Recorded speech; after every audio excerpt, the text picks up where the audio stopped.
Hello, this is Braden Salter demonstrating Lab 4 Part 4. So to get right into it, let's go ahead and open up the blueprints. Here we can see that we have a floor tile that turns left. So here's the attachment point, and here is the continuation point. The blueprint itself isn't too fancy. It's the same as turn right, where it tests to see if the character was in the turn zone and sets that it can't turn. Here we have the jump.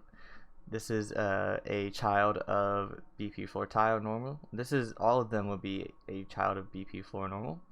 But here we can see that the rocks are turned off, or at least they're away from spawning.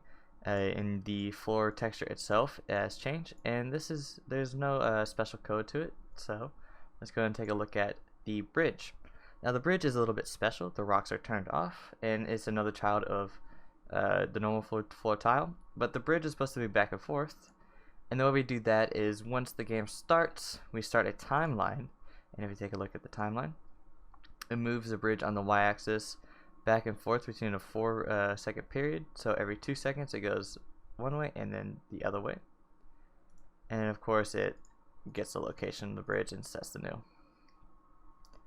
Here we have the item spawning tile. It doesn't spawn any rocks, but it spawns our items. And here we can see with the item spawning, it's the same as the blocker, except for it has 3 different classes or items that it can spawn. So it has the magnet, has a normal item, and it has an invincibility orb. The way that is randomized, it uses a random integer to test between if it's 0 or 5. If it's true, then it's a magnet. If it's between 6 and 10, and if it's true, then it's the normal coin. If it's between 10 and 15, then it spawns the invincibility. So let's see if we can demonstrate all 3 of them. Here's the magnet, here's the coin, and then there's the invincibility. Now of course the new item pickup would be the magnet, like we just demonstrated. The magnet itself has no special blueprints, but instead we added a new thing to the item. As we know, the magnet, once you pick it up, it attracts all the coins around you for a period of 5 seconds. So the way we do that is when the player begins to overlap onto the, whenever the player does pick it up, test right here, and this is whenever when it's true, when the player overlaps with the sphere. So if we look at a viewport, we can see this new sphere. This is a hitbox, and so of course when we reach it, this starts a timeline. The timeline is only of 2 seconds, and the reason why we use this timeline is so that it takes around 2 seconds to get to the player. Since the player is moving forward, it takes a little bit less time. But if we look over here, we get the actor transform. This is of course the coin, and then we get the player. So this gets the player location, and then this transforms the location of the coin to the player location. And this is this is within seconds, and so it uses the timeline and then sets the new location. There's also the invincibility item. When you pick it up, you can't be killed by rocks.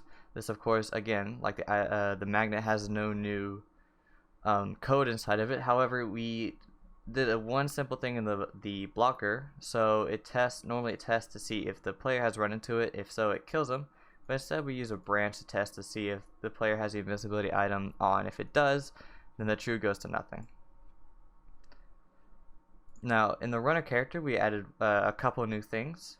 Really, it's just one. So now we use whenever the player overlaps. This is casted to both the items in a sequence.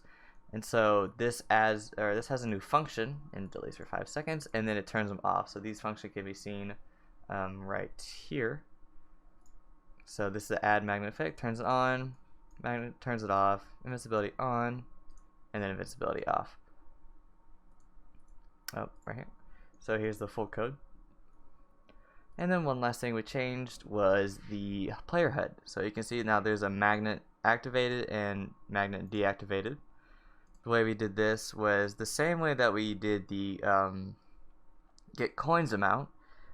We call this, we cast it. Now here's what we do, we test it, And if it turns out to be true that the magnet is active, then we say active. If it's, turns off or it's not active, then we say deactivated. It's the exact same way for the invisibility. So now let's play the game, and let's see if I can demonstrate everything. Perfect. There we go. So here's the bridge. You can see it moves back and forth with easy. There's the jump.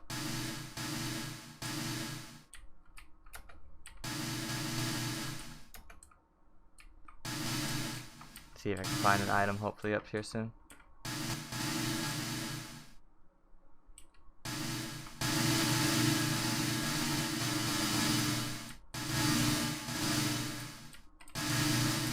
Alright, so now we have the invincibility. We can run into a rock and it won't kill us. The one's deactivated. And I believe that is shown off. So thanks for watching and have a good day.